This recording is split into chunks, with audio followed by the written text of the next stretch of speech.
Hej, jeg hedder Thor, og tak for at trykke på det her link. Lige siden jeg læste om Future STEM Leaders-programmet i IDA for første gang, så vidste jeg, at det her var noget, jeg virkelig gerne ville.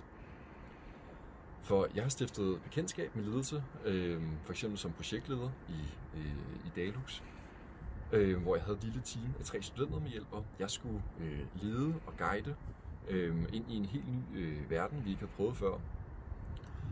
Og det synes jeg, der kunne jeg bare mærke, at det her var det rigtige for mig, og det jeg gerne vil fremadrettet i min karriere.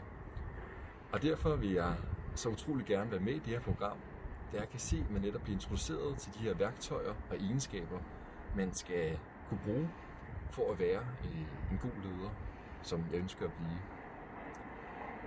Så jeg håber med den her korte video at kunne vække en lille interesse, så vi måske kan komme til at snakke endnu mere sammen fremadrettet. Tak.